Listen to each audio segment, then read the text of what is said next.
Welcome to our channel PR academy. ఈ సెషన్లో మనం ఎండోమెంట్ ఆఫీసర్కి సంబంధించి పేపర్ 2లో భాగముగా మహావిష్ణువు యొక్క ప్రధానమైనటువంటి అవతారాలు, అవతార సారాంశము, గతములో అవతారాలపై ఎటువంటి బిట్స్ రావడం జరిగింది అనేది చూస్తూ ఉన్నామండి. మరి ఈ సెషన్లో మనం మహావిష్ణువు యొక్క 6వ అవతారమైనటువంటి పరశురామ అవతారము, దాని అందలి సారాంశం గురించి ఈ సెషన్లో మనం చూసే ప్రయత్నం చేద్దామండి. సరే, ఇక్కడ ఈ అవతారము 6వ అవతారం పరశురామ అవతారము. సో ఈ పరశురామ అవతారం యొక్క ఏర్పడడానికి రావడానికి గల కారణం ఏమిటంటే శ్రీ మహావిష్ణువు యొక్క చేతిలో ఉన్నటువంటి శంఖము అదేవిధముగా చక్రము మధ్య జరిగినటువంటి చర్చ లేదా వాగ్వాద ఫలితముగా ఈ అవతారం అనేది వచ్చింది అండి. మరి శ్రీ మహావిష్ణువు యొక్క కరములో ఉన్నటువంటి శంఖము పేరు ఏది అంటే పాంచజన్యము. ఏదండి? పాంచజన్యము అనబడే శంఖము. చక్రము ఏది అంటే సుదర్శన చక్రం అండి. ఈ సుదర్శన చక్రాన్ని నిర్మించిన వాడు, తయారు చేసిన వాడు ఎవరంటే విశ్వకర్మ. ఎవరండి? విశ్వకర్మ తయారు చేయడం జరిగింది. దేనిని? సుదర్శన చక్రాన్ని. సో సూర్యుని యొక్క కాంతి శక్తి అనేది ఎలా అయితే అన్ని దిశలా వ్యాప్తి చెందుతుందో సుదర్శన చక్రం యొక్క దారు కూడా సో సూర్యుని యొక్క చక్ర పరిసమాప్తి వలె సో విశ్వవ్యాప్తముగా వెళ్ళి రాగలదు. సో ఒకనాడు వైకుంఠమున శ్రీ మహావిష్ణువు ఆదిశేషుడిపై పవలించి ఉన్నప్పుడు తన చేతులలో ఉన్నటువంటి శంఖము మరియు చక్రము అనేవి తమ యొక్క శక్తిని, తమ యొక్క శక్తిని అహంకార భరితముగా సో వాటి గురించి గొప్పతనాన్ని చెప్పుకుంటున్న సందర్భంలో ఈ శంఖము అనేది ఎవరిని శపిస్తుంది అంటే చక్రమును శపిస్తుంది. ఏమని అంటే నీ యొక్క అహంకారానికి ప్రతిగా నీవు భూమిపై ఒక క్షత్రియ వంశములో జన్మిస్తావు. ఆ క్షత్రియ రాజులందరినీ కూడా అంతము చేయడానికి, అహంకారాన్ని నాశనము చేయడానికి మహావిష్ణువే భూమిపైకి రావడము జరుగుతుంది అని ఎవరు శపిస్తారంటే శంఖము. ఎవరిని అంటే చక్రాన్ని. అందుకు శంఖము యొక్క శాపానికి గురినటువంటి చక్రము అనబడి సుదర్శనము అనేది భూమిపై హై వంశస్థులలో జన్మిస్తుంది. ఎవరిగా జన్మిస్తుంది అంటే సహస్ర కరములు అంటే 1000 చేతులు కలిగినటువంటి వాడిగా. అదే ఐహై వంశస్థులో గొప్పవాడు ఎవడంటే కార్తవీర్యార్జునుడు. ఎవరండి? కార్తవీర్యార్జునుడు అనేవాడుగా ఎవరు జన్మిస్తారంటే చక్రము.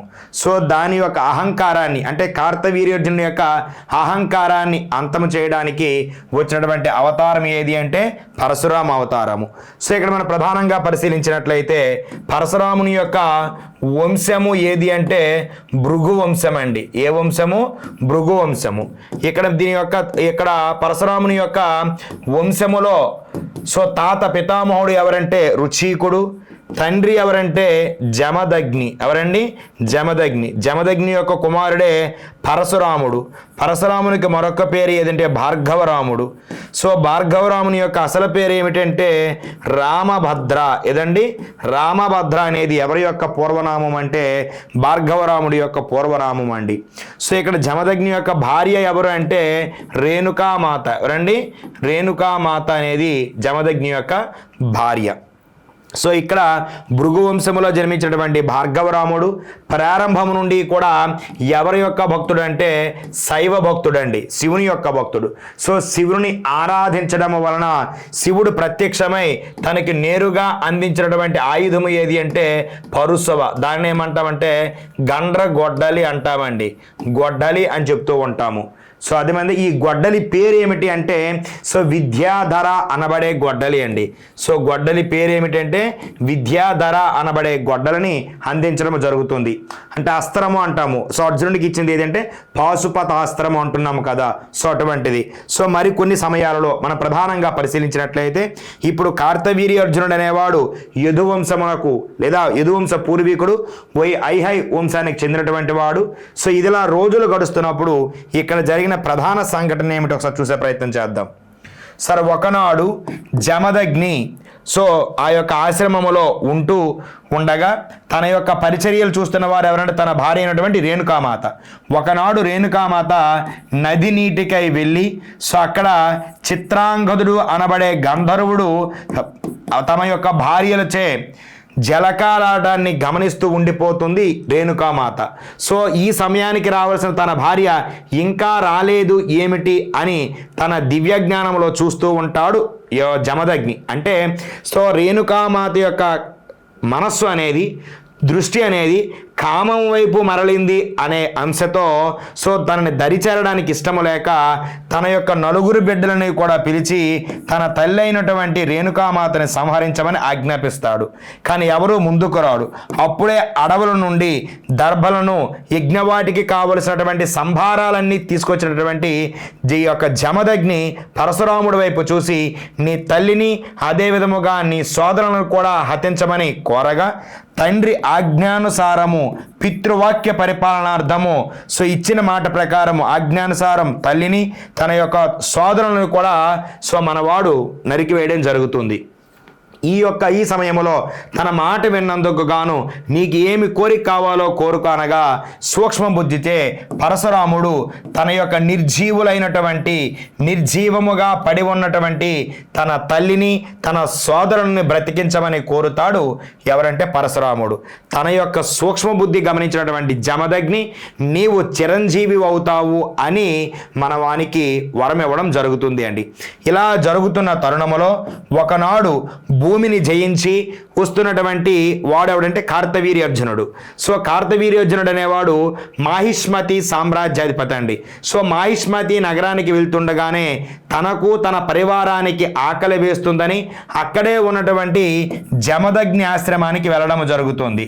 సో వచ్చినవాడు భూమినేలిన రాజు కాబట్టి రాజుని చక్కగా ఆహ్వానించి తనని గౌరవపరచమనేది తన ఆస్థానములో ఉన్నటువంటి తన పరివారములో ఉన్నటువంటి ఋషికి ధర్మము కాబట్టి కామధేనువు అంశతో ఉన్నటువంటి తన ఆశ్రమములో పెరుగుతున్న ఒక ధేనువు సహాయం మేరకు వచ్చినటువంటి కార్తవీర్యార్జునుడి యొక్క పరివారాన్నంతటిని కూడా సో ఉచిత రీతిన సత్కరించడం జరుగుతుంది. సో ఆ కామధేనువు పట్ల చూసినటువంటి కార్తవీర్యార్జునుడు సో మీ వంటి మునుల కంటే నా వంటి రాజుల వద్ద ఉన్నప్పుడే సో సకల సంభారాలు సమకూరుతాయి, నా పరివారానికి ఎల్లప్పుడూ కూడా సుభిక్షంగా పెంచి పోషించగలను, ఆ ధేనువును నాకిమ్మంటే ఆ ధేనువుని ఇవ్వలేనంటాడు జమదగ్ని. సో నా దగ్గర బలం ఉన్నది, నేను బలాత్కారంగా తీసుకువెళ్తానని చెప్పేసి అడ్డు వచ్చిన జమదగ్నికి పడవేసి ఆ ధేనువును తస్కరించడం జరుగుతుంది. సో ఆ జమదగ్ని కింద పడడంతోనే నిర్జీవ మాదిరిగా పడి ఉంటాడు. రేణుకామాత తన భర్త ప్రాణాలు కోల్పోయాడు అనే ఉద్దేశంతో ఏడుస్తూ ఉంటుంది. సో ఆ ఏడుపు ఉన్నటువంటి పరశురాముడు అక్కడికి రాగా తన తండ్రి మరణానికి కారణం, అంటే మరణించాడు అనుకుంటున్నాను, మరణించలేదు, మరణానికి కారణమైనటువంటి మాహిష్మతి పాలకుణ్ణి తక్షణమే వధిస్తానని మాహిష్మతి కోట దగ్గరకు వెళ్ళి కార్తవీర్యార్జునుడితో యుద్ధం చేయడం జరుగుతుంది. పరశురాముడు వచ్చినవాడు చిన్న బాలుడే అని భావించి ఈ యొక్క కార్తవీర్యార్జునుడు కూడా ఎవరితో యుద్ధం చేయడం జరుగుతుంది అంటే పరశురాముడితో. పరశురాముడు ఆ యొక్క తన యొక్క శివ వరప్రసాదమైనటువంటి విద్యాధారబడి అనబడే పరశువుని ధరించి కార్తవీర్యార్జునుడి యొక్క సహస్ర కరములను కూడా నేలద్రుంచి కంఠమును తన శరీరం నుండి వేరు చేయడం జరుగుతుంది. సో ఆ సమయమున తన ఆస్థానానికి ఆశ్రమానికి వచ్చేటప్పటికి సో ఆ పరిశ్రమ గుండా వెళ్తున్నటువంటి భృగు మహర్షి సో ఆ యొక్క అక్కడికి వచ్చి తన యొక్క యోగ శక్తితో ఎవరిని పునర్జీవనం చేయడం జరుగుతుంది అంటే జమదగ్ని. సో తన తండ్రికి చెప్తాడు, నీకు ఇలా చేసినందుకు ఏకముగా మాహిష్మతి నగరాన్నే అగ్నికి దానం చేయడం జరిగినది, అగ్నికి దూరం చేశాను అంటాడు, అగ్నిలో వేశానని చెప్పడం జరుగుతుంది. సో ఆ మాటలు ఉన్నటువంటి జమదగ్ని మన వంటి ముని కుమారులకు అంత కోపము తగదనాయన, సో నా మాట విని నీవు వనములకు వెళ్ళి తపస్సు చెయ్యి అని చెప్తాడు. సో అప్పుడు జమదగ్ని కోరిక మేరకు, తండ్రి నేను అధర్మమైతే చేయలేదు, కానీ పితృవాక్య పరిపాలనార్థమై నీ ఆజ్ఞానుసారము వనములకు వెళ్ళి తపస్సు చేస్తానని తపోభూములకు వెళ్ళిపోతాడు ఎవరు పరశురాముడు. ఎప్పుడైతే మాహిష్మతి పరిపాలకులు అనగా హైహై వంశస్థులలో కార్తవీర్యార్జునుని యొక్క 1000 మంది కుమారులు ఇతర క్షత్రియులతో కలిసి ఎవరి ఆశ్రమంపై దాడి చేస్తారంటే జమదగ్ని యొక్క ఆశ్రమంపై. సో వచ్చినటువంటి వారు జమదగ్నిపై దాడి చేయగా యమదగ్ని యొక్క శిరస్సు అనేది తన శరీరం నుండి వేరుపడుతుంది. ఆ సమయంలో రేణుకామాత పరశురామారా అని 21 మార్లు పిలవడం జరుగుతుంది. సో పరశురాముడి యొక్క తపోభంగం కలుగుతుందన్నమాట. సో ఏదో కీడు జరుగుతుంది అని సో ఒక్క క్షణకాలంలోనే ఆశ్రమానికి వచ్చే సమయానికి తన తల్లి తండ్రి ఇద్దరూ కూడా ఆ యొక్క అగ్ని జ్వాలలలో సమిధిల వలె దహనమైపోవడం జరుగుతుంది. అది గమనించినటువంటి పరశురాముడు క్షత్రియులు అధర్మపరులు ఈ భూమిపై ఉండరాదని 21 మార్లు భూమిపై దండయాత్ర చేసి క్షత్రియాధములందరినీ కూడా నేలమట్టం చేయడం జరుగుతుంది. సో తర్వాత పరిపాలనా సౌలభ్యం అనేది మా వంటి మునికుమారులకు తగదు అని తన యొక్క భూమిని జయించిన తర్వాత ఈ భూమిని ఎవరికి ఇవ్వడం జరిగింది అంటే కశ్యప ప్రజాపతికి దానం చేయడం జరుగుతుంది అండి. దానం చేసిన తర్వాత ఈ పరశురాముడు ఎక్కడ తపస్సాగ్నిలో ఉండడం జరిగినది అంటే మహేంద్రగిరి వద్ద. మనకి ద్వాపరయుగ కాలమునందు మనం చూస్తామండి. ఈ ద్వాపరయుగ కాలమునందు ప్రధానముగా ఈ పరశురాముడు అనబడేవాడు ఎవరెవరికి అస్త్రదానం చేయడం జరుగుతుంది, గురువుగా ఎవరికి ఉండడం జరుగుతుంది అంటే సో భీష్మాచార్యునికి ఇతనే గురువు, అదే విధముగా ద్రోణాచార్యుడికి అస్త్రదానం చేస్తాడు, అదే విధముగా కర్ణునికి కూడా అస్త్రదానం చేయడం జరుగుతుంది. మన భారతీయ పురాణాల ప్రకారం మహావిష్ణువు యొక్క 10వ అవతారమైనటువంటి కల్కికి కూడా ఎవరు అస్త్ర గురువుగా ఉంటారు అంటే పరశురాముడే ఉంటాడని చెప్తున్నారు. ఇప్పటికీ పురాణాల ప్రకారము మహేంద్రగిరిపై తపస్సు చేసుకొని ఉంటాడు అని అంటున్నారు. ఎవరు? పరశురాముడు. ఇది పరశురాముని యొక్క ప్రధానము. ఇక్కడ వాస్తవానికి ఎప్పుడైతే పరశురామ అవతారములో ఇక్కడ కార్తవీర్యార్జునుడు అనేవాడు చనిపోయాడో అక్కడతో మనకి ఆనాడు వైకుంఠములో ఆదిశేషువుపై పవలించి ఉన్న సందర్భంలో శంకు చక్రములు ఏమైతే వాగ్వాదం చేసుకున్నాయో అది చెల్లిపోతుంది. కానీ తరువాత వారికి ఏమైందంటే వాంఛ, తన తండ్రి కోల్పోయాము, మేము ఒక బంధాన్ని కోల్పోవడానికి కారణమయ్యాము అనేది ఇక్కడ వస్తుంది. వైరాగ్యం అనేది ఏర్పడాలి అనే దానికి సింబల్ ఆఫ్ ఎక్సలెన్స్ ఏది అంటే పరశురామ అవతారం అండి. ఓకే అండి, దీనిపై గతంలో ఎటువంటి బిట్స్ వచ్చాయి చూసే ప్రయత్నం చేద్దాం. సార్ మన పిఆర్ అకాడమీ వారు తెలంగాణ ఎండోమెంట్ గ్రేడ్ 3కి సంబంధించి పేపర్ 1 and 2 కంప్లీట్ కోర్స్ అనేది కేవలం 1500 రూపాయలకి అందిస్తున్నారండి. అది కూడా 1 year వ్యాలిడిటీతో. సార్ మన దగ్గర సో సింగిల్ పేపర్ ఆఫర్ కూడా మనం ఉందండి.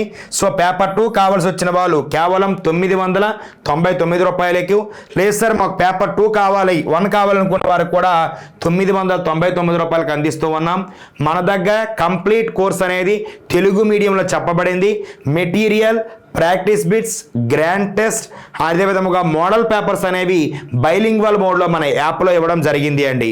సో ఈచ్ పేపర్కి ప్రాక్టీస్ బిట్స్ అనేది 50,000 వరకు మనం అందిస్తూ ఉన్నామండి మన పిఆర్ అకాడమీలో. సో మీరు ప్లే స్టోర్లోకి వెళ్ళి పిఆర్ అకాడమీ నుండి సో డౌన్లోడ్ చేసుకున్నట్లయితే మన కోర్స్ అనేది మీకు కనిపిస్తూ ఉంటుంది. సో మన కోర్స్ వివరాలన్నీ కూడా డాష్ బోర్డులో ఇవ్వడం జరిగింది అండి. సార్ మన గతంలో చూసినట్లయితే వచ్చిన బిట్టు మహాభారతము ప్రకారము పరశురాముని యొక్క తాతయ్య ఎవరు అంటున్నారండి. అంటే పరశురాముని యొక్క తండ్రి మనకు తెలుసు జమదగ్ని. సో తాతయ్య ఎవరు అడుగుతున్నాడు. సో ఆన్సర్ ఏమవుతుందంటే సార్ రుచీకుడు. రుచీకుడు అనేవాడు ఏ వంశములకు చెందినవాడు అంటే భృగు వంశములకు చెందినవాడండి. భృగు వంశములో ఒకడు రుచీకుడు, రుచీకుని యొక్క పుత్రుడు జమదగ్ని, జమదగ్ని యొక్క పుత్రుడు పరశురాముడు. సో 1C అండి. సో సెకండ్ వన్, పరశురాముడికి శివుడు బహుకరించిన దివ్యమైన గొడ్డలి పరశువు ఏమిటి అంటున్నాడు. సో కొన్నిసార్లు గొడ్డలి అంటాడు, కొన్నిసార్లు పరశువు అంటాడు. సో ఆ పరశువు పేరేమిటి అంటున్నాడండి. విద్యాధర, కౌముదికి, పరశురత్న, చంద్రహాస్ అంటున్నాడండి. సార్ చంద్రహాస్ అనేది ఏమిటి అంటే ఇది ఒక ఖడ్గము అండి. అర్థమైందండి. కౌమోదికి ఏమిటి అంటే ఇది ఒక గద అండి. విద్యాధర అనేది ఏమిటి అంటే గొడ్డలి అండి. సో ఇక్కడ మనకి గొడ్డలి అడిగాడు కాబట్టి ఆప్షన్ ఏ అనేది ఆన్సర్ అవుతుంది 2A. సో థర్డ్ వన్, క్షత్రియులను అంతము చేసిన తర్వాత పరశురాముడు తాను జయించిన భూమిని అంతటిని ఏ మహర్షికి దానం చేశాడు? ఎందుకంటే భూమిని పరిపాలించడం అనేది క్షత్రియుల ధర్మము కాబట్టి క్షత్రియులకు ఇచ్చేయాలి, భూమి పరిపాలకులకు ఇవ్వాలి. మరి ఎవరికి ఇచ్చారో అడుగుతా ఉన్నాడు. ఆప్షన్ ఏ వశిష్ఠునకు, ఆప్షన్ బి విశ్వామిత్రునకు, ఆప్షన్ సి అగస్త్యునకు, ఆప్షన్ డి కశ్యపునకు అంటున్నాడు. సరే, ఇక్కడ గమనించండి, మనకు అడుగుతున్నది ఏమిటి అంటే క్షత్రియులను అంతము చేసిన తరువాత ఆ భూమిని ఎవరికి దానంగా ఇచ్చారంటున్నాడు. సో ఆప్షన్ ఏమంటుంది? కశ్యప ప్రజాపతికి ఇచ్చేసి ఆ సముద్రం వద్దకు వెళ్ళి నాకు కొంత తపస్సుకై భూమి కావాలని మళ్ళీ సముద్రుడికి అడుగుతాడు పరశురాముడు. ఆ సమయంలో ఏర్పడినదే మహేంద్రగిరి. ఓకేనండి సార్. ఫోర్త్ వన్, క్షత్రియులను సంహరించిన తర్వాత వారి రక్తముతో పరశురాముడు సృష్టించిన 5 మడుగుల పేరేమిటి అంటున్నాడండి. సో 5 మడుగులు. సో ఆప్షన్ ఏ రక్త సరోవరము, ఆప్షన్ బి సమంత పంచకము, ఆప్షన్ సి రుద్రహద్రము, ఆప్షన్ డి భార్గవ తీర్థము అంటున్నాడు. సరే, ఇక్కడ పేరులో ఉంది 5. సో ఇక్కడ ఆప్షన్లో కూడా పంచకము అంటున్నాడు. సో పంచకం అంటే 5. సో సమంత పంచకము ఇది హిమాలయ పర్వతాల వద్ద ఉంది. ఇది వాస్తవానికి కురుక్షేత్ర యుద్ధ రంగములో మనకి వస్తుంది అండి. అభిమన్యు మరణానికి ప్రతీకారముగా సైంధవుణ్ణి వధించే సమయములో ఆ తల కింద పడకూడదు అన్నప్పుడు శ్రీకృష్ణుని యొక్క ఆజ్ఞానుసారము పాశుపత అస్త్రము చేతను ఆ యొక్క సైంధవుని యొక్క తలని తన తండ్రి అయినటువంటి రుద్ర క్షత్రియుడు ఎప్పుడు అర్ఘ్యమిస్తుంటాడు? సమంత పంచకములు అర్ఘ్యమిస్తుంటాడు, అక్కడ పడుతుంది. సో ఆప్షన్ బి అనేది ఆన్సర్ అవుతుంది అండి. So 4th one. And 5th one చూడండి సార్. పరశురాముని యొక్క జన్మనామం ఏమిటి అంటున్నాడు. అంటే పిల్లవాడు పుట్టినప్పుడు నక్షత్రము రీత్యా తనకు పెట్టినటువంటి పేరు ఏమిటి అంటున్నాడు. Option A Bhargava, option B Ramabhadra, option C Surasena, option D జమదగ్నియ. సార్ తండ్రి నామంతో ఇక్కడ రాలేదండి. సో ఈ సూరసేనతో రాలేదు. సో పరశురాముడు అనేవాడు తపోభూములకు వెళ్ళిన సందర్భములో మళ్ళీ పరమశివుడు ప్రత్యక్షమై అతనికి ఇచ్చినటువంటి అస్త్రం ఏది అంటే భార్గవాస్త్రము. ఈ భార్గవాస్త్రాన్ని పొందినటువంటి కురుక్షేత్ర వీరుడు ఎవడంటే కర్ణుడు. అయితే ఆ ఇంద్రుని యొక్క ఫలితముగా రక్తము తగిలిన చేతను ఈ పరశురాముడు కర్ణుడికి శాపమివ్వడం చేతను కురుక్షేత్రంలో ఏ అస్త్రాన్ని వాడలేకపోయాడంటే భార్గవాస్త్రాన్ని ఉపయోగించలేకపోయాడు. సో అతని యొక్క నామం ఏది అంటే రామభద్ర. అదే మనకి రామాయణ కాలములో ఏదైతే జనక మహాముని ఇంటిలో ఉన్నటువంటి శివధనుస్సు విరిగిపోతుందో ఆనాడు సీతారాముల కళ్యాణమై బయటకు వస్తున్న సమయంలో ఎవరు వస్తారంటే పరశురాముడు ప్రత్యక్షమవుతాడు. ఈ భూమిపై 2 రాములు ఉండరాదు అని వైష్ణవ ధనస్సుని అందిస్తున్న సందర్భంలో వైష్ణవ ధనస్సును అందుకున్నటువంటి శ్రీరాముడు తన యొక్క నిజస్వరూపాన్ని చూపించగా సో నా అవతార పరిసమాప్తి అయిపోయింది, నేనేమీ ధర్మాన్ని సృష్టించలేను, ధర్మాన్ని నిలపవలసినది నీవే అని అక్కడ నుండి కూడా వెళ్ళిపోవడం జరుగుతుంది. సో ఎటువంటి పేరుతో అంటే రామభద్ర అనే నామముతో. ఎవరిది? పరశురాముడు. Okay sir. సార్ మన తెలంగాణ ఎండోమెంట్కి సంబంధించి మన పిఆర్ అకాడమీ వారు complete course paper 1 and paper 2 అనేది సార్ 1 ఇయర్ వ్యాలిడిటీతో 1500 రూపాయలకే ఇస్తున్నారండి. మన దగ్గర ఏంటి ప్రాముఖ్యత, మనదే ఎందుకు కోర్స్ తీసుకోవాలి అంటే latest digital videos, picture based material, chapter wise bits, topic wise material మరి బిట్స్ ఇవ్వడం జరుగుతుంది. అదే విధముగా ప్రతిరోజు కూడా సో మనం ఆ యాప్లో ఎవరైతే పర్చేస్ చేయారో వాళ్ళ యొక్క డౌట్ సెషన్స్ కూడా మనం నిర్వహిస్తూ ఉన్నాం. సో వారితో మనం డైలీ కాంటాక్ట్లో ఉంటూ ఉన్నామండి. సో వాళ్ళకి మన అంటే సో బెటర్ అంటే మనం ఎక్కడ వీక్గా ఉన్నాం అభ్యర్థి అని చెప్పినట్లయితే దానిపై ఫోకస్ చేయడం, అదేవిధంగా లైవ్ సెషన్స్ కూడా నిర్వహించడానికి రెడీ అవుతూ ఉన్నాం పిల్లలతో ఇంటరాక్షన్ అవ్వడానికి. సో డౌట్ క్లారిఫై సెషన్ కూడా మన దగ్గర ఉంటుందండి. ఓకేనండి.